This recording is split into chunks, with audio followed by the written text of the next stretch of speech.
साहेब पवित्र कबीर साहिब की वाणी में छुपे हुए गूढ़ रहस्य अर्थात तत्व को जानने के लिए कृपया अवश्य सुनिए जगत गुरु तत्वदर्शी संत रामपाल जी महाराज के मंगल प्रवचन। वो सतलोक महल है, वो मठ है, वो स्थान है जहां जाने के बाद फिर वापस नहीं आते। बहुर ना दे धरे रे। अब जीवित मरना किसको कहते हैं? जीवित मरना एक तो ये है कि भाई विकारों को त्यागना पड़ेगा। मन तो पता नहीं कि बकवाद खोजा है, इनको हटाना पड़ेगा, इन इच्छाओं का दमन करना पड़ेगा। इस ज्ञान आधार से अपना काम चलाना जोगा परमात्मा अपना अवश्य देगा, ये सत्कर मान लेना। आपने जो चाहिएगी वस्तु वो अवश्य देगा, बिन मांगे देगा, पर देगा वही जो आपको हानिकारक ना हो। फिर क्या बताया? दूसरा मरना ये है कि जैसे एक व्यक्ति नाइट सर्विस में जा रहा था और सुबह वापस आना था, घना जरूरी काम था और दुर्घटना होगी, वही मर गया। हाँ, वो रात ने भी नहीं पड़े था, इतना कंपलसरी काम मान रखा था, वो काम भी गया और आप भी गया। तो जब आप सत्संग की तरफ चलो तो ये सोच लो कि मान ले आज मेरी मृत्यु हो जाए, क्योंकि मन तो पता नहीं कितने टांग अड़ाया करे, ये बिगड़ जाएगा, नूर रह जाएगा। बिगड़े तो इस बिना गा, उस बिना तो फिर मालिक फिर संवार देगा। जो थोड़ा बहुत बिगड़ भी गया था, वैसे तो परमात्मा के तरफ दो चाल्या ना हृदय से, उनके काम बिगड़े नहीं, बने बनाए पाया करे, ये सत्कर मान ले। अब मान लीजिए नो सोच ले भाई मृत्यु हो जा, जब तक यह मौत याद नहीं रहेगी ना आपके, आप भगवान के सफर पर चल नहीं सकोगे, या याद रखनी पड़ेगी। तो नो सोच लो सत्संग में जाना है, इस बिना काम चले को नहीं। और तो नो सोच ले कि मृत्यु होगी तो परमानेंट टिकट कटेगी, फिर यू काम भी यही रह जाएगा और यू सारी कोठी भी रहेगी। अब नो सोच कर चल पड़ो, वह 3 दिन 4 दिन 2 दिन जैसा आपकी इच्छा हो, कि नो सोच लो हम मर गए, हम खत्म हो गए और 40 सत्संग। अब फिर 2 दिन पाछे मान लीजिए कोई ज्यादा ही माने आपकी बात को संसारिक विधि से, कोई छोटा मोटा हानि होगी तो उसने फिर पूरी कर लेंगे। अरे परमानेंट टिकट कट गई फिर क्या करांगे? फिर भगवान भी गया हर राम भी और काम भी गया। कहते हैं राम नाम कड़वा लगे ये मीठे लगे दामे, दुविधा में दोनों गए भाई माया मिली ना राम। एक व्यक्ति को पंजाब के अंदर दास के गुरुदेव का एक आश्रम है तलवंडी भाई में। तो गुरुदेव सतगुरुदेव के सतलोक गमन के उपरांत दास वहां सत्संग करने जाता था संडे को, सेकंड संडे को, द्वितीय रविवार को। तो वहां कोई मेरे गुरुदेव के शिष्यों का कोई रिश्तेदार आ रहा था, को बुढ़िया मर गई थी, उसका शोक व्यक्त करने शुक्र को आया था, शनिवार को जा रहा था। उन्होंने कहा आप आज डट जाओ, सत्संग सुनना, और कल सत्संग सुनकर 8 से 10 सत्संग होगा, 9 से 10, 10 11 फिर चले जाना। वो कहने लगा मैंने बहुत जरूरी काम है और कल संडे है, मेरा एक पार्टी से एग्रीमेंट होना है जिसमें मुझे 5 लाख का लाभ होगा उस कॉन्ट्रैक्ट में।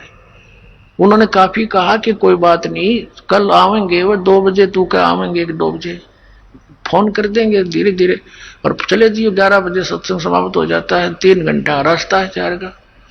वो बोला तुम्हें क्या मालूम, मुझे बहुत हानि हो जाएगी। वो मान्या नहीं, 4 बजे से शनिवार को चल पड़ा। अंबाला के पास आकर जीटी रोड पर एक ट्रक खड़ा था भरा हुआ बजरी का, उसके व्हील निकाल रखे थे, बैक सारे पिछले व्हील और जैक ला रखा था। उसने 2-5 लाख दिखाई दिए थे, नो 50 कितना टक्के था गाड़ी का, नो करूंगा व्यवस्था करूंगा पार्टी की। वो सीधा ठोक दिया ट्रक के अंदर। 4 सदस्य थे घर के, चारों गाड़ी में, और ट्रक के झटके से वो जैक निकल गया, झटके मर लिए होंगे चलता वो, फिर पूरा ट्रक लोडी ट्रक उसको उनका ऊपर गिर गया, चारों मर गए। अब चाट ले उस 5 लाख के एग्रीमेंट ने। परमात्मा कहते हैं राम नाम कड़ुआ लग गए मीठे लग गए दाम, और दुविधा में दोनों गए माया मिली ने राम। तो यहाँ परमात्मा कहते हैं असंग जन्म तना मरत्या हो गए, जीवित क्यों नाम रह रे, ये 12 मद महल मठ बोरे, बोर ना दे धरे रे। दोजक भिस्त सबीते देखे राजपाट के रसिया, और 3 लोग से तरपत नाई यो मन भोगी खसिया। ये मन की इतनी गंदी आदत है। यदि कोई एक सरपंच बन जाता है, नो सोचा चेयरमैन बनूं, चेयरमैन बन जाता है तो नो सोचा एमएलए की बात बने, एमएलए बन जाता है तो नो सोचा मंत्री बनूं तो बात बने ना, तो क्या फायदा एमएलए में। मंत्री बन जाने सोचा मुख्यमंत्री बनो जब चौधर पाके, अब मुख्यमंत्री बन के ने सोचा प्रधानमंत्री बनूं जब जय जयकार हो। इतने टिकट कट ले गधा संतरी बना पाओ फिर किधर क्या कुत्ता संतरी बड़ा सैर फिर पट्टे करे। अब परमात्मा ने बताया कि जो काम करने का था उसके आसपास भी कोई ना। कहते हैं दोजक भिस्त सभी ते देखे राजपाट के रसिया, और 3 लोग से तरपत नाही ये मन भोगी खसिया। फिर यहां निष्कर्ष देते हैं लास्ट की 4 पंक्तियों में कि सतगुरु मिले तो इच्छा बेटे, यानी कोई परम संत मिलेगा तो ये काल की ये काट देगा परों को, ये बकवाद कर रहा है। सतगुरु मिले तो इच्छा मेटे, पद मिल पदे समाना, और चल हंसा उस लोक पठाऊं जो आदि अमर अस्थाना। कहते सतगुरु मिले तो इच्छा मेटे, पद मिल पदे समाना। गीता जी अध्याय नंबर 15 के श्लोक नंबर 4 में कहा कि तत्वदर्शी संत की प्राप्ति के पश्चात परमेश्वर के उस परम पद की खोज करनी चाहिए, जहां जाने के बाद साधक फिर लौटकर कभी संसार में नहीं आते। तो ये जो संतों की अमर वाणी है, ये वो सूक्ष्म वेद है, और इसका समझना बालकों का काम नहीं था। ये दास पर बेर करी परम पिता परमेश्वर कबीर का ज्ञान दास के हृदय में भरा। यहाँ पद मिल पदे समाना 2 पद हैं। इन दोनों के यहाँ अर्थ कैसे हैं? पद का अर्थ है पद्धति, वे ऑफ वर्शिप, पूजा की पद्धति सही मिले, और फिर वो पद समाना, फिर वो पद मिले अमर पद, जहां जाने के बाद फिर लौट कर नहीं आते। यानी सही पद्धति मिले भक्ति की विधि, और फिर वो परम पद पावे। कहते हैं सतगुरु मिले तो इच्छा मेटे, पद मिल पदे समाना, और चल हंसा उस लोक पठाऊं जो आद अमर अस्थाना। अब वहां क्या सुख है? 4 मुक्ति जा चंपी करती माया होरी दासी, दास गरीब अबे पद पर से वो मिले राम अविनाशी। 4 मुक्ति, ये नकली सुख 4 मुक्ति तुम्हारी होती है, स्वर्ग में जाते हो वो खत्म हो जाती है। वो सुख तुम्हारे चरणों में सतलोक में सदा पड़ा रहेगा, और वो परम अक्षर ब्रह्म मिलेगा जो हम साधना बताएंगे। बोलो सतगुरुदेव की।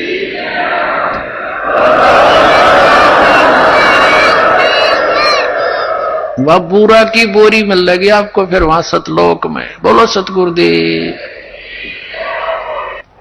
परम पिता परमात्मा पूर्ण ब्रह्म सर्व सृष्टि रचनहार कबीर देव जी, कबीर परमेश्वर जी की असीम कृपा से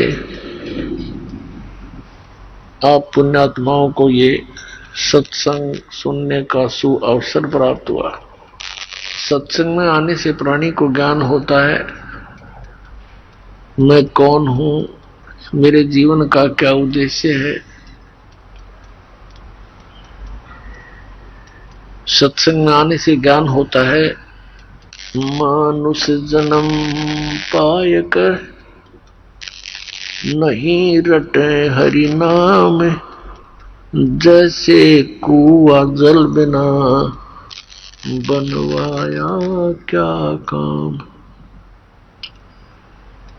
राम नाम रटते रहो, राम नाम रटते रहो, जब तक घट में प्राण, कब हो तो दीन दयाल के गनक पड़ेगी कान।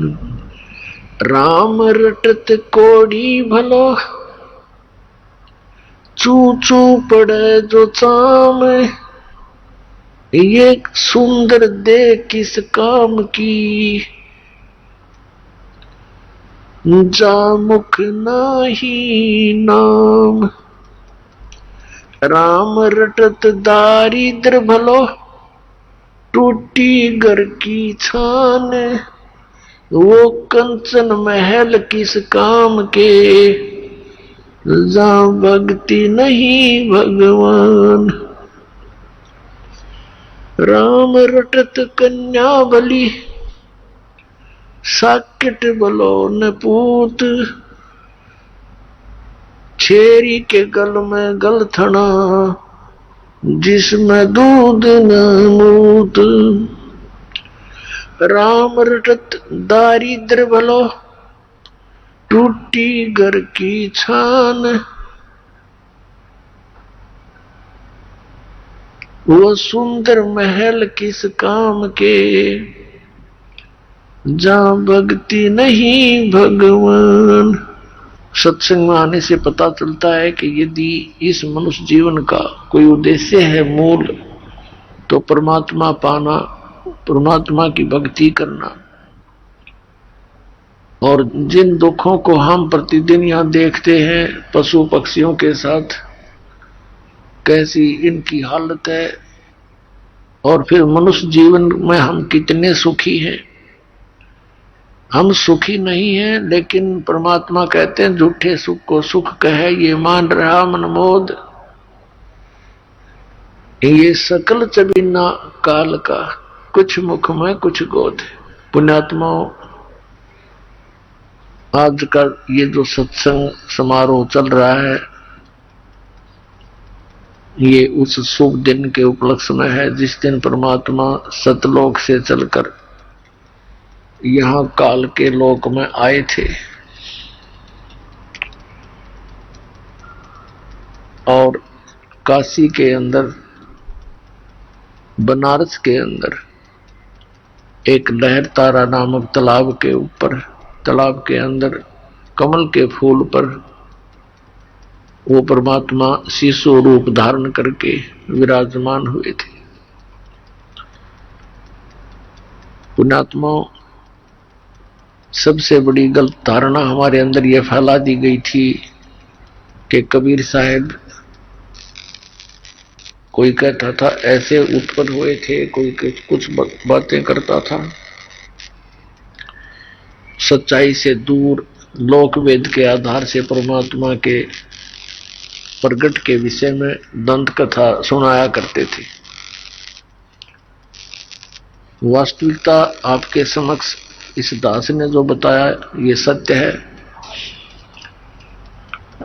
और ये पूर्ण परमात्मा है, सर्व सृष्टि रचनहार है, अनंत कोट ब्रह्मांड के ये कुल स्वामी है। पुण्यात्माओं, आप इस तत्व ज्ञान की नजरों से, आंखों से, जिसमें इस काल के लोक को देखोगे, यहां एक दिन भी रहना बहुत दुख में है, कष्ट में है। और हमने असंख्य योग हो गए यहां पर इस काल के लोक में कष्ट उठातों को। अभी तक हमें इसके विकल्प का पता नहीं था कि इसका कोई विकल्प भी है, इस जन्म और मृत्यु का कोई कष्ट भी दूर हो सकता है। पुण्यात्माओं, हमारे सदग्रंथों में प्रमाण कि एक ऐसी भक्ति है कि वो जन्म और मृत्यु के रोग का नाश कर सकता है, लेकिन उसका ज्ञान हमें नहीं था। उस ज्ञान को बताने के लिए परमेश्वर स्वयं ही आते हैं। पुण्यात्माओं, परमात्मा के विधान में लिखा है कि वो परमेश्वर सतलोक में रहता है, सचखंड में, उस शाश्वत स्थान में रहते हैं, वहां से गति करके यहाँ आते हैं, अपनी अच्छी आत्माओं को मिलते हैं, उनको उपदेश देते हैं, ज्ञान देते हैं।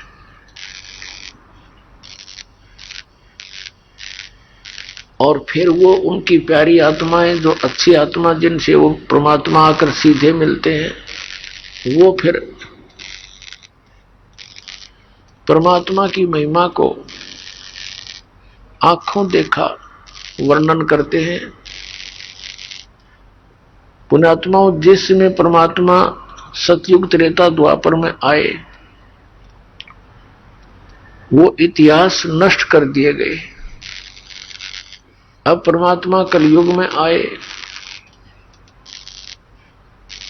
अब परमात्मा की रजा से उनके कुछ लीलाएं हमारे पास उपलब्ध रही।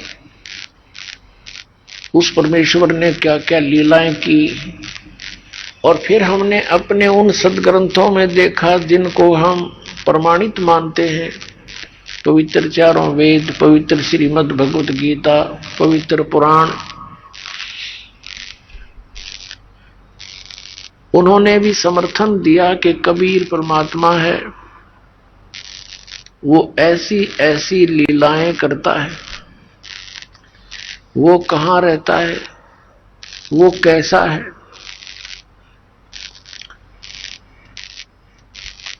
पुण्यात्माओं, अभी तक जितने भी संत और पंथ, मंडलेश्वर, आचार्य, शंकराचार्य, ये सभी चाहे वो हिंदू धर्म के हैं, चाहे वो मुसलमान धर्म के हैं, चाहे वो ईसाई धर्म के हैं, और चाहे वो सिख धर्म के हैं, सभी ने परमात्मा को निराकार ठहरा रखा है। जबकि हमारे सभी सदग्रंथों में परमात्मा साकार है, मनुष्य सदृश्य है।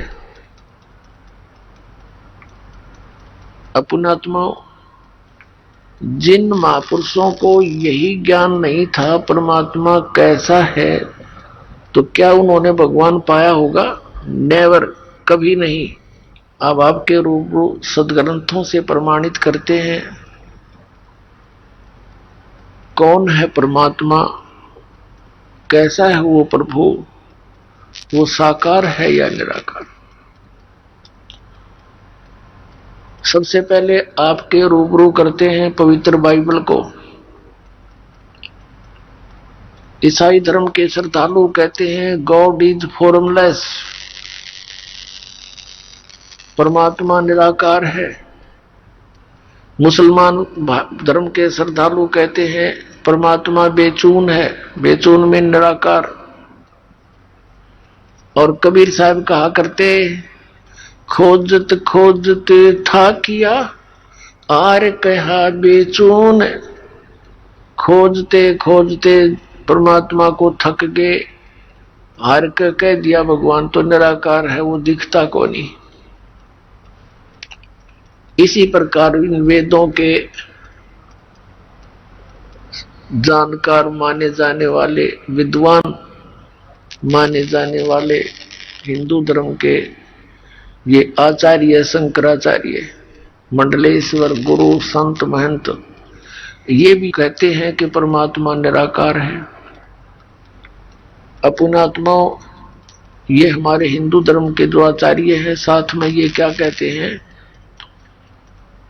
कि परमात्मा मूलभूत रूप में तो निराकार है, और जब वो पृथ्वी पर आता है सह शरीर साकार हो जाता है, जैसे श्री कृष्ण श्री राम रूप में, और वैसे मूलभूत वो निराकार है। तो इसको कहते हैं अज्ञान, लोक वेद, दंत कथा। इन धर्म गुरुओं से ये पूछा जाता था कि ब्रह्मा विष्णु महेश की भी जन्म मृत्यु होती है, तो ये कहते थे नहीं, भगवान शंकर और भगवान विष्णु की कोई मृत्यु नहीं होती है, अजन्मा है, सर्वेश्वर है, महेश्वर है, सर्वशक्तिमान है।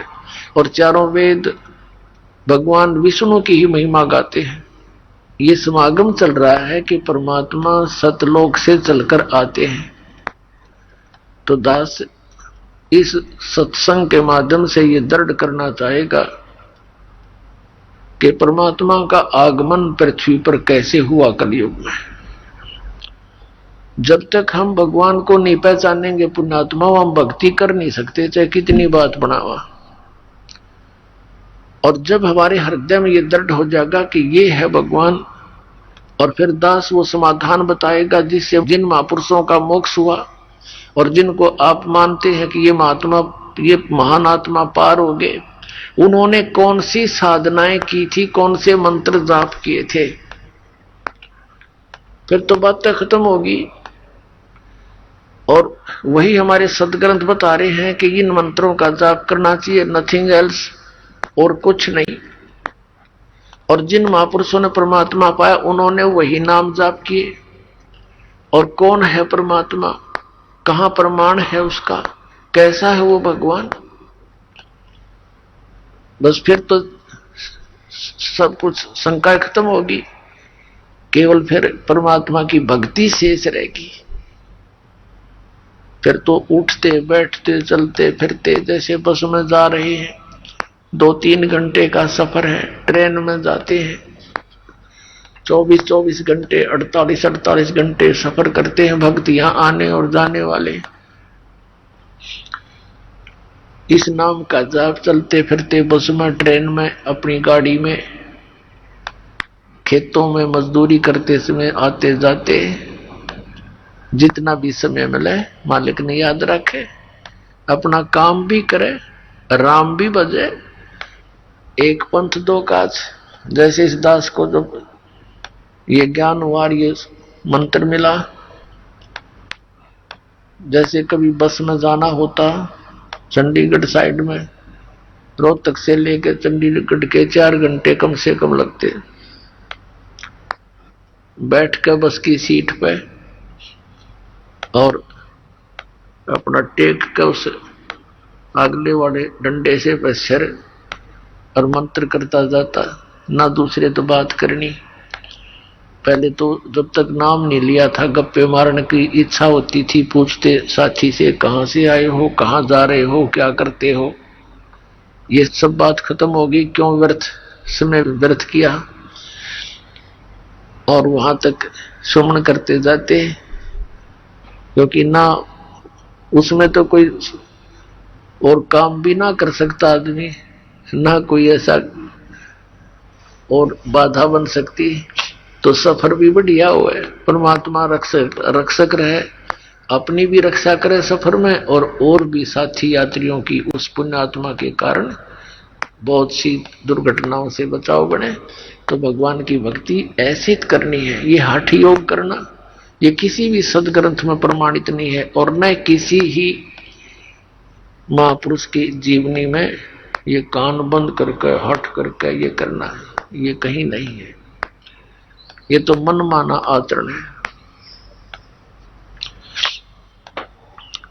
अब आपको फिर से थोड़ा सा याद दिलाएंगे, क्योंकि पुण्यात्माओं ये सत्संग जो है ये एक सामूहिक शिक्षा सेंटर समझो, सामूहिक शिक्षा केंद्र। तो पुण्यात्माओं परमात्मा की जानकारी आपको जब पूर्ण रूप से हो जाएगी, फिर तो आप चलते फिरते बैठते उठते परमात्मा की भक्ति किया करोगे। पुण्यात्माओं परमेश्वर ने आके हमें ये ज्ञान दिया, अद्भुत ज्ञान दिया, और क्या बताया कि तुम मनुष्य जीवन पाकर के परमात्मा की भक्ति नहीं करते हो, तो आपका जीवन ऐसा है जैसे मनुष्य जीवन पाकर जो नहीं रटे हरि नाम, और जैसे कुआ जल बिना फिर बनवाया क्या काम। उसके लिए क्या बताते हैं परमात्मा, भाई और बात तेरे काम न आवे, संतों शरण लाग रे, के सोवे गफलत में बंदे, जाग जाग नर जाग रे, जाग जाग नर जाग रे। और बात तेरे काम न आवे, संतों शरण लाग रे, के सोवे गफलत में बंदे, जाग नर जाग रे, जाग जाग नर जाग रे। उठ सवेरे उकावर लिया, के जाग्या नर भाग रे, उठ सवेरे हुक्का भर लिया के जाग्या नर भाग रे, शुक्रम करा ना करी रे बंदगी, फूटे तेरे बाग रे, फूटे तेरे बाग रे, और बात तेरे काम न आवे, संतों शरण लाग रे, के सोवे गफलत में बंदे, जाग जाग नर जाग रे, जाग जाग नर जाग रे। इस तन सराय में जीव मुसाफिर यो करता रहे दिमाग रे, इस तन सराय में जीव मुसाफिर करता रहे दिमाग रे, रात बसेरा कर ले डेरा, चले सवेरा त्याग रे, चले सवेरा त्याग रे, और बात तेरे काम न आवे, संतों शरण लाग रे, के सोवे गफलत में बंदे, जाग जाग नर जाग रे, जाग जाग नर जाग रे। उमदा चोला बण्या अनमोला, ये लगे दाग पे दाग रे, उमदा चोला बण्या अनमोला, लगे दाग पे दाग रे, दो दिन की गुजरान जगत में, क्यों जले बिरानी आग रे, क्यों जले बिरानी आग रे, और बात तेरे काम न आवे, संतों शरण लाग रे, के सोवे गफलत में बंदे, जाग जाग नर जाग रे, जाग जाग नर जाग रे। कुब्ज का चढ़ी चढ़री चत पे, तू ओया मनुष्य से नाग रे, कुब्ज का चढ़ी चढ़री चत पे, तू ओया मनुष्य से नाग रे, सूझे नहीं सजन सुख सागर, बिना प्रेम बैराग रे, बिना प्रेम बैराग रे, और बात तेरे काम न आवे, संतों शरण लाग रे, के सोवे गफलत में बंदे, जाग जाग नर जाग रे, जाग जाग नर जाग रे। अरे सुमरे सो हंस कवावे, ये कमी क्रोधी काग रे, अरे सुमरे सो हंस कवावे, ये कमी क्रोधी काग रे, भोरा न भर में विष के बन में, चल बेगमपुर बाग रे, चल बेगमपुर बाग रे, और बात तेरे काम न आवे, संतों शरण लाग रे, के सोवे गफलत में बंदे, जाग जाग नर जाग रे, जाग जाग नर जाग रे। शब्द सैन सतगुरु की पेछानी, पाया अटल सुहाग रे, शब्द सैन सतगुरु की पेछानी, पाया अटल सुहाग रे, नित्यानंद महबूब गुमनी, परगटे पूर्ण बाग रे, परगटे पूर्ण बाग रे, और बात तेरा काम न आवे, संतों शरण लाग रे, के सोवे गफलत में बंदे, जाग जाग नर जाग रे, जाग जाग।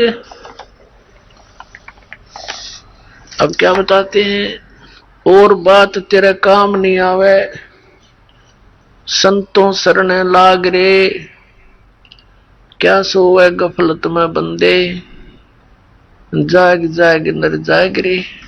अब परमात्मा ने हमें क्या याद दिलाया है, मन ने की कर ले, दो दिन का मेहमान मिले, दो दिन का मेहमान मन नेकी कर ले, दो दिन का मेहमान। जोरू लड़का कुटुम कबीला, दो दिन का तन मन का मेला। जोरू लड़का कुटुम कबीला, दो दिन का तन मन का मेला। अंत समय उठ चले अकेला, ये तज माया मडान मन नेकी कर ले, दो दिन का मेहमान मन नेकी कर ले, दो दिन का मेहमान। कहाँ से आया कहाँ जाएगा, तन छूटे तब कहाँ समावेगा। कहाँ से आया कहाँ जावेगा, तन छूटे तब कहाँ समावेगा।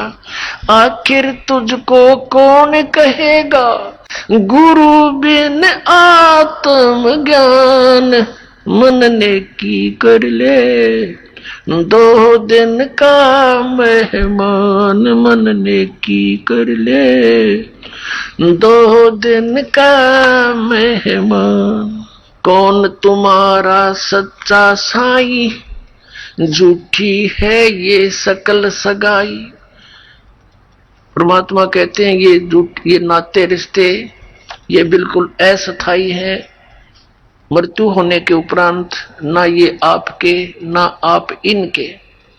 कौन तुम्हारा सच्चा साई, झूठी है ये सकल सगाई। चलने से पहले सोच रे भाई, कहाँ करेगा विश्राम मन नेकी कर ले, दो दिन का मेहमान मन नेकी कर ले, दो दिन का मेहमान। रहट माल जो पनगट जो भरीता, आवत जावत भरे और रीता। रहट माल पर घट जो भरीता, आवत जावत भरे और रीता।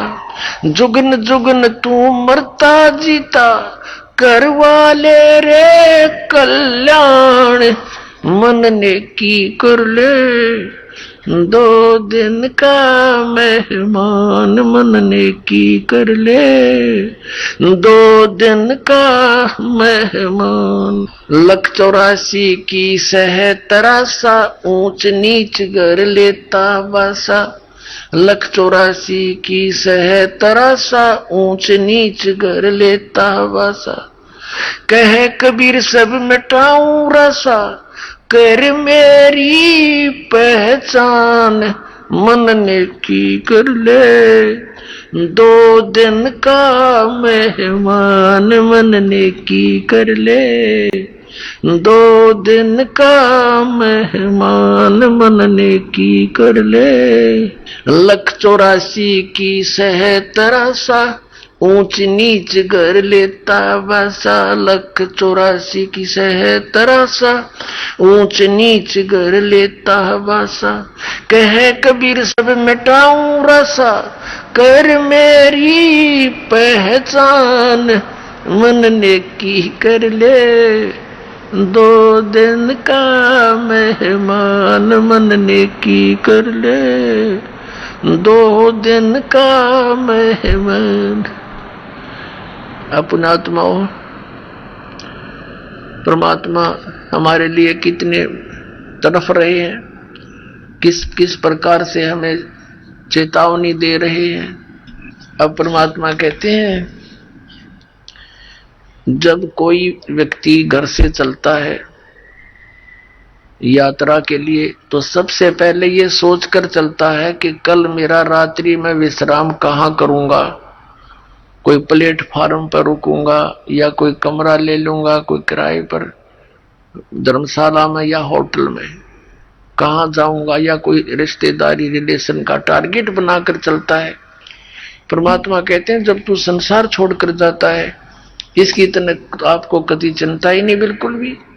कि यहां से जाने के बाद तेरा ठिकाना कहाँ होगा, कम से कम चलने से पहले वो ठिकाना तो बना ले अपना। तो क्या बताते हैं, कहां से आया तू कहां जाएगा, और ये शरीर छूट जाएगा तब तू कहां समाएगा। आखिर तुझको कौन कहेगा, गुरु बिन आत्म ज्ञान, मन नेकी कर ले 2 दिन का मेहमान। मन नेकी कर ले 2 दिन का मेहमान। अपने आत्माओं, हमारे कितने अच्छे भाई हैं, बहन हैं, कोई नाती रिश्तेदार है या कोई मित्र है, तो हमें संसारिक क्रियाओं का ही ज्ञान दे सकते हैं, इस माया के जोड़न की ट्रेनिंग ही दे सकते हैं।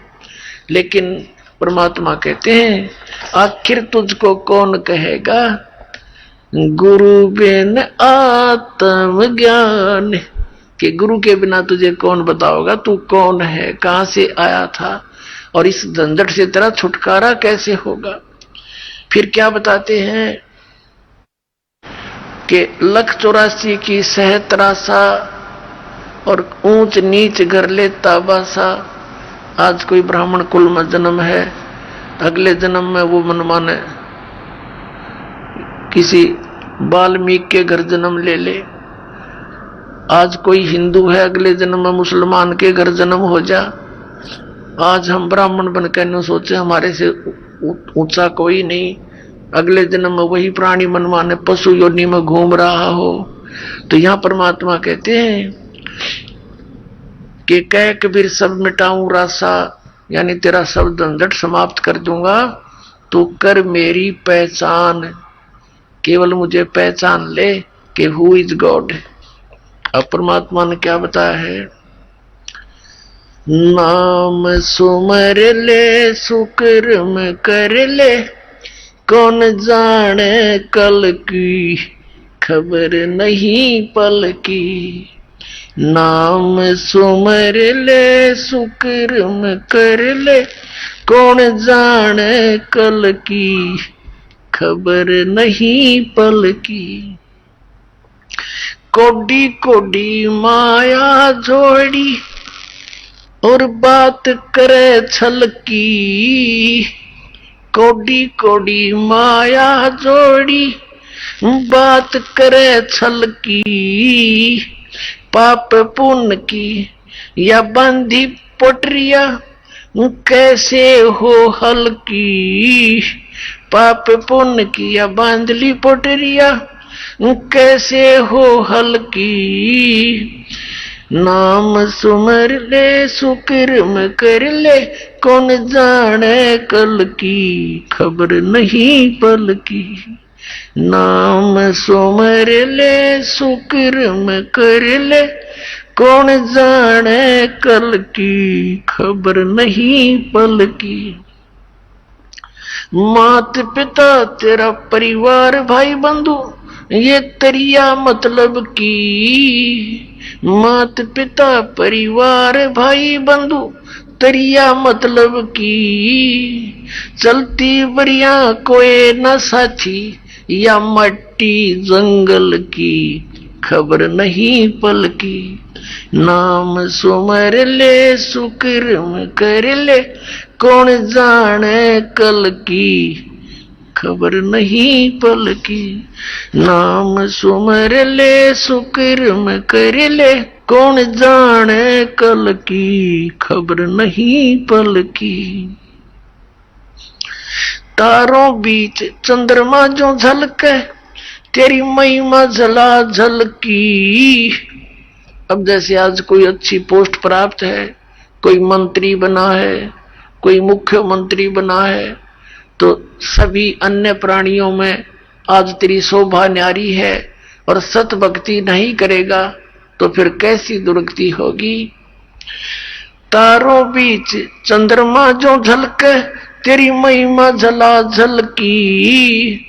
बने कुकरा बिष्टा खावे, अब बात करे बल की खबर नहीं पल की। नाम सुमर ले सुकर्म कर ले, कौन जाने कल की खबर नहीं पल की। नाम सुमर ले। ये संसार रहन का सपना, ओस बूंद जल की। ये संसार रहन का सपना, ओस बूंद जल की। सतनाम बिन सब साधना, जैसे गारा दल दल की खबर नहीं पल की। नाम सुमर ले सुकर्म कर ले, कौन जाने कल की खबर नहीं पल की। नाम सुमर ले। अंत समय जब चले अकेला, आंसू ने ढल की।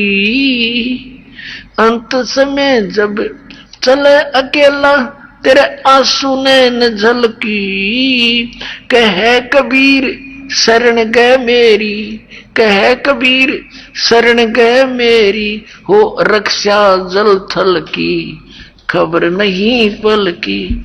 नाम सुमर ले सुकर्म कर ले, कौन जाने कल की खबर नहीं पल की।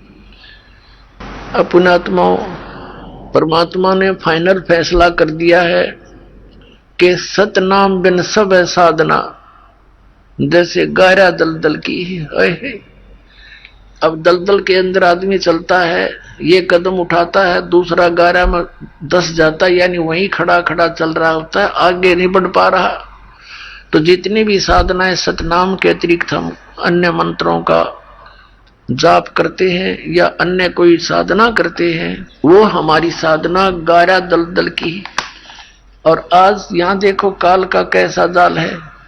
आज सबके पास मान लीजिए बच्चे हैं, संतान संपत्ति है, अच्छी सुविधाएं हैं, और हम ये सोच रहे हैं बस बहुत ठीक ठाक ठीक काम चल रहा है, और एक समय 1 मिनट में मृत्यु हो जा, या हमारे याद को ना याद है तो सरसरी तौर पर है। और जिस दिन यह बात हृदय में जम जाएगी कि ना मेरा कब यहां से कूच करना पड़ेगा, ये ठिकाना अपना है नहीं। जब तक हम यहां हैं वो अलग बात है कि हम एक शिष्टाचार से रहें, क्योंकि हम भक्त हैं, इंसान हैं, आपस में प्यार से रहें, लेकिन जाने के समय की बात को याद रखें। अब क्या बताते हैं परमात्मा के अंत समय जब चले अकेला, तेरे आंसू ने ढल की, तेरी आंखों में आंसू आओगे कि कहां जाऊंगा, कहां ठिकाना होगा। तो परमात्मा कहते हैं कह कबीर शरण गए मेरी, तेरी हो रक्षा जल थल की। मेरी शरण में आ, तेरी सारे रक्षा करूंगा। जब यहां से चलेगा संसार छोड़कर आगे खड़ा पाओगा परमात्मा हमारे, और कहेगा बेटा चल चलेंगे, जहाज में बैठा के ले जाएगा। कहते हैं आए हैं सो जाएंगे ये राजा रंग फकीर, एक सिंहासन चढ़ के जा एक बांधे जात जंजीर। परमात्मा कबीर साहब कहते हैं इस भरे पूरे परिवार को जब तू छोड़ कर चलेगी आत्मा, डकरा डकरा कर टक्कर मारेगी जब सत भक्ति नहीं करी थे। परमात्मा कहते हैं हिड़की दे दे रोएगी सुरता जब तू चलेगी अकेली, सब यहीं रह जाएंगे, तेरा जोड़ा जाड़ा सब साजबाज खत्म, और तेरी खबर लेंगे वहां यम के दूत। तो परमात्मा की शरण में आने से हमें ये राहत मिलती है। आपने इस परमात्मा की वाणी में सुना, कहे कबीर सब मिटा दूं रासा, तू कर मेरी पहचान। हम परमात्मा की पहचान नहीं कर पा रहे, और हमने परमात्मा की पहचान करनी पड़ेगी। आइए अब हम उन श्रद्धालुओं के अनुभव जानते हैं जो जगत गुरु तत्वदर्शी संत रामपाल जी महाराज जी से दीक्षा प्राप्त कर चुके हैं तथा उनके द्वारा बताए गए भक्ति मार्ग पर चल रहे हैं। नमस्कार सर। नमस्कार जी। सर क्या नाम है आपका? मेरा नाम विकेश जाम्ब है जी, मैं लुधियाना से हूँ और एडवोकेट हूँ लुधियाना डिस्ट्रिक्ट कोर्ट लुधियाना में। सर संत रामपाल जी महाराज से आपने नाम दीक्षा कब ली? मैंने संत रामपाल जी से नाम दीक्षा 25 दिसंबर 2016 को ली है जी। सर संत रामपाल जी महाराज से नाम दीक्षा लेने से पहले क्या आप कोई भक्ति साधना करते थे? संत रामपाल जी से नाम दीक्षा लेने के पहले मैं कई भक्ति करता था जी। सबसे पहले मैं ये बताऊंगा कि मैं हनुमान जी का परम भगत था जी। तो मैं हर मंगलवार को हनुमान जी के मंदिर में भी जाया करता था और बाकी दिन मैं रूटीन में मंदिर के आगे भी गुजरता था तो हाथ जोड़ के निकल जाता था।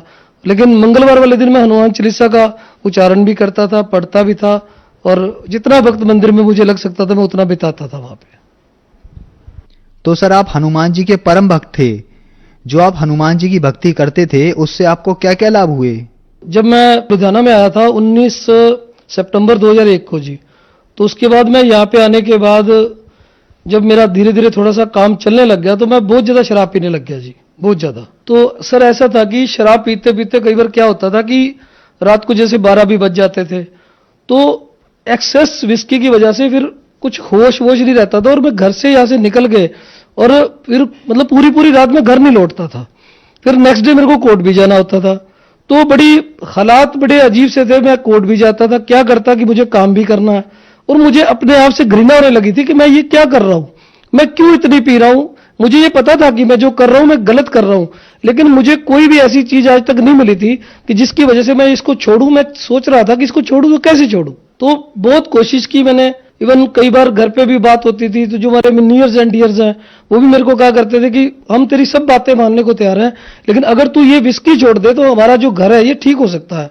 तो मतलब घर की हालत इतनी दयनीय थी, मैं घर नहीं लौटता था, मेरे हालात खराब होते थे, मैं रात को परेशान भी होता था और कभी कभी ऐसे हालात होते थे कि क्लैश जिसको हम बोलते हैं, मतलब मैं क्या आपको बताऊं कि हालात जो थे बद से बदतर थे और मैं बहुत खुद परेशान था। लेकिन बहुत कोशिशों के बावजूद भी मैं अपनी विस्की को नहीं छोड़ पा रहा था। इसके अलावा और भी कई व्यसन थे जो मैं किया करता था और भी बहुत सी गलतियां थी जो मैं किया करता था, लेकिन मैं उनसे उभर नहीं पा रहा था, उनको छोड़ नहीं पा रहा था। बहुत देर से मैं तड़पता था। रात को कई बार मैं लौट के नहीं आता था, मुझे ये लगता था कि कहीं कोई मेरे को मार ही देगा। जब मैं रात को अकेला सड़कों पे घूम रहा हूं गाड़ी लेके, दूर तक चला जाता हूं लॉन्ग ड्राइव, और मुझे खुद समझ नहीं आता था कि ये कौन है मुझे भगाया जा रहा और मैं कहां जा रहा हूं, मुझे खुद को नहीं पता होता था। नेक्स्ट डे क्योंकि मुझे फिर काम करना होता था तो मैं फिर अपने काम में आके व्यस्त हो जाता था। शाम फिर हो जाती थी, फिर वही रूटीन मेरा शुरू हो जाता था। तो सर आपने बताया कि आप हनुमान जी की भक्ति करते थे और उसके साथ साथ आपको एक शराब पीने की बुरी लत लग गई और उसके कारण आपकी जिंदगी नर्क जैसी हो गई। तो फिर आप संत रामपाल जी महाराज की शरण में कैसे आए? सर ऐसा है कि मेरे को शुरू से अध्यात्म में इंटरेस्ट तो था ही। मैं जानना चाहता, मैं सुना करता था कि अक्सर सुना करता था गुरु गोविंद दोनों खड़े काके लागू पाए, बलिहारी गुरु आपने जिन गोविंद दिया मिलाए। लेकिन मुझे गुरु का ना तो अर्थ पता था, ना मुझे यह पता था कि कोई गुरु भी होता है या गुरु को अपनाना पड़ता है या हमें गुरु की जरूरत होती है अपने जीवन के लिए। मैं अपने आप को ही सबसे बड़ा गुरु समझता था। मुझे ये लगता था कि मेरे से ज्यादा ज्ञान कहीं भी नहीं है।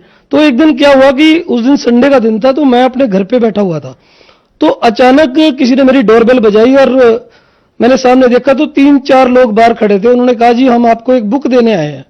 तो मैंने कहा जी मुझे तो ये बुक नहीं लेना। तो उन्होंने बोला कि ये बहुत बड़ा ज्ञान है, आप इस ज्ञान को एक बार पढ़ो, हम आपसे रिक्वेस्ट कर रहे हैं। तो मुझे याद लगा कि ऐसी हजारों किताबें इस दुनिया में चल रही हैं और मेरे पास तो अपनी लॉ की इतनी बुक्स हैं, मैं वो नहीं पढ़ पाता, तो ये किताब मैं कैसे पढ़ पाऊंगा। तो वो भी क्योंकि लॉ की बुक्स तो हमें मजबूरी में पढ़नी पड़ती है क्योंकि हमें अपना काम भी चलाना है, ठीक है ना। तो मेरे ख्याल में मैं भी उसी तरह दुनिया की तरह काम करे जा रहा था।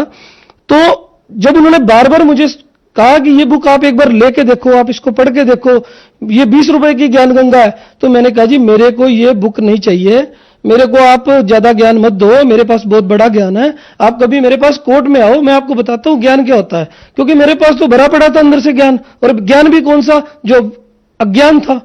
तो जब मैंने वो बुक एक बार उनसे ले ली, वो बुक लेने के बाद मैंने रूटीन में उसको अपने सामने, मेरे टीवी रखा होता था, एलसीडी लगा हुआ था, तो वहां रख दी उसके नीचे उसकी ड्रॉज में। तो उसके बाद सर ऐसा हुआ कि कई दिन तक तो वो बुक पड़ी रही। अब मेरे हालात ये हो गए थे कि मैं एक तरफ तो वो बुक को देखता रहता था और दूसरा मैं अपनी ड्रिंक करता रहता था। शाम को 7 बजने के बाद मैं अपना ड्रिंक करना शुरू कर देता था। एक दिन ड्रिंक करते करते मैंने वो बुक उठा ली, उसको थोड़ा सा पढ़ा और उसके बाद फिर वापस रख दी। On the very next day मैंने वो बुक 4 बजे फिर उठा ली और मैंने उसको पढ़ना शुरू किया। वो बुक पढ़ते पढ़ते मेरे को 10:30 बज गए और बुक पढ़ते पढ़ते मेरी आंखों से आंसू निकलने लग गए और इतने में मेरी जो वाइफ है वो मेरे पास आई कि मेरा छोटा नाम विक्की है, तो मेरे को कहती विक्की आज आप ड्रिंक नहीं करोगे? तो मैंने कहा चल यार ड्रिंक लेके आ, छोड़ इसको। तो मैंने वो बुक रख दी, उसके बाद फिर मैं अपना ड्रिंक करने लग गया। अब धीरे धीरे हालात ऐसे बन गए कि एक तरफ तो संत रामपाल जी का सत्संग चल रहा होता था टीवी पे, साधना टीवी पे आता है 7:30 पे, और दूसरा मैं उस बुक को पढ़ रहा होता था, तीसरा मैं साथ में ड्रिंक कर रहा होता था। तो मैं ये सोचा करता था भी इनको मैं देखा तो बहुत पहले से करता हूं अक्सर टीवी पे, लेकिन मुझे समझ नहीं आ रहा था कि, क्योंकि मेरे मन में एक विचार बना हुआ था कि जो संत होते हैं उनके भगवे चोले होते हैं, बड़ी बड़ी दाढ़ी होती है, उनकी बड़ी बड़ी जटाएं होती है, जो एक शुरू से मेरे मन में विचार बना हुआ था। तो मैंने देखा कि ये संत कैसे हैं जो बिल्कुल संत लगते ही नहीं है, एकदम सिंपल है, सिंपल वेशभूषा में है। तो फिर मैंने धीरे धीरे जब इनका ज्ञान सुनना शुरू किया और फिर वो ज्ञान गंगा जब मेरे अंदर वो ज्ञान समाना शुरू हुआ, तो धीरे धीरे मुझे ये करते करते 1 महीना बीत गया और मैं संत रामपाल जी के सत्संग सुनने लग गया। वो सत्संग सुनते सुनते मुझे ये लगने लग गया कि ये विस्की जो मेरी अब ये ज्यादा देर टिकने वाली नहीं है, ये छूट जाएगी। तो मैं अक्सर अपनी वाइफ को कहा करता था कि मैंने इसको अब छोड़ देना, अब मैं पी नहीं पाऊंगा। मुझे ये लगता है कि जो ज्ञान मैंने पढ़ लिया इससे ऊपर, इस विश्व में 21 ब्राह्मण में इससे ऊपर ज्ञान नहीं है, और मेरी आंखें खुलती जा रही हैं। और मैंने फिर अपनी वाइफ को बोला कि अब मैं इसको छोड़ दूंगा, तो वो हंसने लग गई। और मेरे परिवार के जो जितने भी सदस्य थे, मेरे 2 बेटे हैं, तो वो भी मेरे पे हंसने लगे कि नहीं पापा ये हो नहीं सकता, आप इसको नहीं छोड़ पाओगे, आपकी इतनी लोगों से जान पहचान है, पार्टी है, आप रात भर लेट आते हो, लोगों से मिलते हो, पार्टियों में भी चले जाते हो, तो आप कैसे छोड़ोगे? तो ये बात है कि जी 2 दिसंबर 2016 उस दिन शुक्रवार का दिन था जी। तो मैंने जो लास्ट बोतल मेरे पास पड़ी थी मैंने उसको खत्म किया। और उस दिन मेरे को याद है कि उस दिन मैंने अपने बेटे को जोर से आवाज लगाई कि क्रिश तू मेरे साथ बाहर चल, मैंने आज के बाद विस्की नहीं पीनी। तो मैंने वो बोतल उठाई, उसमें थोड़ी सी विस्की बच रही थी, तो मैंने उसको बाहर जाके उसको तोड़ दिया। वो 3 बारी में टूटी जी, 3 बारी में जब उसको तोड़ के मैंने फेंक दिया, जब मैंने अपने बेटे को बोला कि आज के बाद मैंने नहीं पिया, वो भी हंसने लग गया। वो कहता पापा ये पॉसिबल नहीं है, आप नहीं छोड़ पाओगे, हम इतने सालों से आपको देख रहे हैं। तो उसके बाद जब ये बात होती रही तो नेक्स्ट डे, उस दिन तो मैंने जो पीनी थी पी चुका था, तो नेक्स्ट डे हमारे जो थे इलेक्शनों के दिन चल रहे थे, हमारे सेक्रेटरी साहब खड़े थे इलेक्शन में, उन्होंने कहा कि देखो मैं तो इलेक्शन हार जाऊंगा अगर आप हमारी पार्टियों में नहीं आओगे।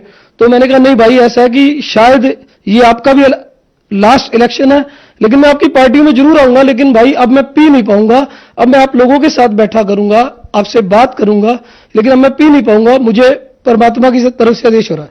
तो उसी रात मेरे को संत रामपाल जी ने दर्शन दिए, मेरा हाथ पकड़ा कि बेटा आज के बाद तूने ये विस्की नहीं पीनी। और उस दिन के बाद सर मैंने कभी टच भी नहीं किया विस्की को, मैं छोड़ चुका हूं सर। इसके बाद मैंने कुछ दिन तो ऐसे चलता रहा। एक दिन जब मैं सुबह सुबह उठा तो मैंने वाइफ को बोला कि चल मेरे साथ चल, मेरे को नाम दीक्षा लेनी है। तो वो भी हैरान हो गई कि नाम दीक्षा, उसको भी नहीं पता था नाम दीक्षा क्या होती है। तो उससे पहले मैंने बरवाला काफी फोन किए, जो नंबर ये पट्टी पे चलते हैं साधना चैनल वालों की, तो बहुत फोन किया उनको। मैंने ये भी बोला कि संत रामपाल जी जेल में, उनकी जमानत मैं कराऊंगा, मैं बड़ा वकील हूं, यहाँ पे मेरे बहुत लिंक है, मैं सब कुछ करवा सकता हूं, क्या क्या नहीं है जो मैं करवा। लेकिन धीरे धीरे मुझे इस बात का एहसास होने लग गया कि संत रामपाल कोई आम इंसान नहीं है, जिनको मैं आज तक मनुष्य समझ रहा था वही कोई और है। कहते हैं गुरु मानुष कर जानते ते नर कहिए अंध, होए दुखी संसार में फिर पड़े हैं यम के फंद। तो जिस गुरु को मैं ये समझ रहा था कि ये कोई मनुष्य है, तो मुझे बाद में धीरे धीरे इस बात का एहसास होने लग गया कि ये परमात्मा की कोई ऐसी लीला है जिसका पार्ट मुझे भी अदा करना है उनके चरणों में। तो धीरे धीरे मैं इस बात को अंडरस्टैंड करने लग गया। और मैं जो बात बार बार उनको फोन पे कह रहा था कि मैं जमानत कराऊंगा, वो बात फिर मैंने कहनी बंद कर दी। और 25 दिसंबर 2016 को मैंने सुबह सुबह 10:30 पे ये नाम दीक्षा ली। और नाम दीक्षा लेने के बाद जो मेरी जिंदगी बदल गई और मैं सब नरकों से छूट गया। सर आपने संत रामपाल जी महाराज से नाम दीक्षा ली, उससे पहले आपने बताया कि आपको एक बहुत बड़ी विस्की की लत थी, उसे आपने छोड़ दिया। क्या उसके अलावा संत रामपाल जी महाराज से नाम लेने के बाद आपको लाभ प्राप्त हुए? संत रामपाल जी से मिलने के बाद मेरे को वो लाभ हुए हैं कि जो मैं शब्दों में बयान नहीं कर सकता। सबसे बड़ी बात है कि जो मन का सुकून है, जो मेरे मन में शांति है, जो मुझे ये लगता कि मैं 1 महीने बाद शायद डायलिसिस पे चला जाऊंगा, जिस तरह मैं पी रहा था, जिस तरह मैं अपने जीवन को तबाह किया जा रहा था, तो सबसे बड़ा लाभ तो ये है कि मैं आज अपने घर में बड़े खुशी से रह रहा हूं और कोई प्रॉब्लम नहीं है मेरे को। मेरी वाइफ, मेरे बच्चे सब मुझे प्यार करते हैं, मैं उनको प्यार करता हूं और बहुत ही एक सुनियोजित अच्छे ढंग से हम लोग अपने घर को आगे चला पा रहे हैं। और बहुत बढ़िया, मेरी हर तरह की जो परेशानी है वो दूर हो गई है, आध्यात्मिक लाभ भी हुआ है, मन को सुकून है। आज कोई भी मेरे को कोई टेंशन नहीं है। आज मेरे को करीब नाम लिए 1 साल 3 महीने से ऊपर हो गए हैं और इन 1 साल 3 महीनों में जो मैंने अपने जीवन में बदलाव देखा है, मैं कहता हूं, मैं सबको, पूरे जगत को, समाज को ये रिक्वेस्ट करता हूं हाथ जोड़ के भी आप एक बार ये ज्ञान गंगा किताब को जरूर पढ़ें। और क्योंकि ज्ञान है, ज्ञान कहीं से भी मिले उसको एक बार जरूर लो और आप सारे वेद शास्त्रों से इस ज्ञान को टैली करो, किसी पे विश्वास मत करो। आप पहले इसको पढ़ो, पढ़ने के बाद इस पे विचार करो, सभी वेद ग्रंथ लेके आओ और उनमें आपको खुद पता चल जाएगा कि संत रामपाल जी जो ज्ञान दे रहे हैं इससे बड़ा ज्ञान इस सिक्की ब्राह्मण में नहीं है। सर, आपने बताया कि आप संत रामपाल जी महाराज से नाम लेने से पहले ऐसा सोचते थे कि आप एक बहुत बड़े एडवोकेट हैं और आप संत रामपाल जी महाराज की जमानत करवा देंगे, लेकिन दुनिया में ये कहा जाता है आज के समय कि संत रामपाल जी पर देशद्रोह जैसा बहुत बड़ा केस लगा हुआ है और संत रामपाल जी महाराज अब जेल से बाहर नहीं आएंगे। तो आप एक एडवोकेट हैं, आपका इस बारे में क्या कहना है? सर, ऐसा है कि संत रामपाल जी पे ये जितने भी ये देशद्रोह के केस और भी ये जितने भी चाहे ये केस लगा ले, लेकिन संत रामपाल जी एक बहुत बड़े संत के रूप में विश्व में आ रहे हैं और सबको ये पता चल जाएगा कुछ दिनों के बाद। कहते आएगा विश्व बीसा ना रहेगा, ईसा ना रहेगा, मूसा, और थोड़े दिनों में ये सारी चीजें सामने आने वाली हैं। संत रामपाल जी की सच्चाई सबके सामने आने वाली है कि संत रामपाल जी पे जितने भी आरोप प्रत्यारोप किए गए हैं वो झूठे और बेबुनियाद है और उनमें कोई भी ऐसा साक्ष्य आज तक ये प्रूव नहीं कर पाए। और अब मैंने वो लाइव सीडियां भी देखी उसके बाद संत रामपाल जी की, जिसमें ये दिखाया गया कि कैसे आर्य समाजी हाथ में डंडे लेके और कैसे पुलिस वाले संत रामपाल जी के भक्तों को पीट रहे हैं। और मैंने तो उस टाइम नाम लिया जब संत रामपाल जी जेल में थे। अगर मुझे उनमें कुछ भी ऐसी चीज दिखाती, मैं बीइंग एडवोकेट ये कहता हूं, मैं कभी भी उनके साथ नहीं चलता, लेकिन आज मैं ये दावे के साथ कह सकता हूं कि उनसे बड़ा संत इस पूरी पृथ्वी में 21 ब्राह्मण में कोई भी नहीं है। सर, ये बात मैं दावे के साथ कह सकता हूं कि संत रामपाल जी विश्व का कल्याण करने के लिए बहुत जल्दी ही हम सब लोगों के बीच में विराजमान होंगे और वो जेल से जल्द ही आने वाले हैं और उनको कोई अंदर नहीं रख सकता। वो अपनी मर्जी से गए थे और अपनी मर्जी से आएंगे। सर, आपने बताया कि संत रामपाल जी महाराज जेल से बहुत जल्दी बाहर आने वाले हैं, तो जो श्रद्धालु आज आपको सुन रहे हैं उनको आप क्या संदेश देना चाहेंगे? देखिए, मैं उन सबको यही संदेश देना चाहूंगा कि जो मीडिया है हमारा, मीडिया ने हमारे देश का इतना बेड़ा गर्क कर रखा है, ये झूठा मीडिया है। आप ये देखो, और ये भ्रष्ट लोगों ने इतनी हमारी दुर्गति कर रखी है कि बात कुछ होती है, बात को बनाया कुछ जाता है। संत रामपाल जी पे अभी तक पिछले 3 सालों में एक भी आरोप ये लोग सिद्ध नहीं कर पाए हैं और जहां तक मेरा विश्वास है ये एक भी आरोप कभी सिद्ध नहीं कर पाएंगे, क्योंकि झूठ झूठ होता है, सच सच होता है और सच्चाई के आगे झूठ हमेशा हारा है और ये हारेंगे और बुरी तरह हारेंगे। अंत में यही कहना चाहूंगा कि जल्दी से जल्दी सभी लोग संत रामपाल जी की शरण में आए और ये अपना कल्याण करवाएं ताकि आने वाला जो जीवन है वो ठीक हो सके।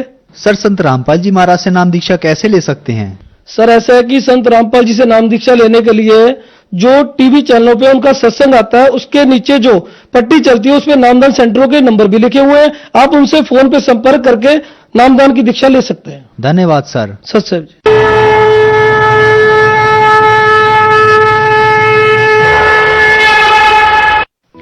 आप सुन रहे थे जगत गुरु तत्वदर्शी संत रामपाल जी महाराज के मंगल प्रवचन।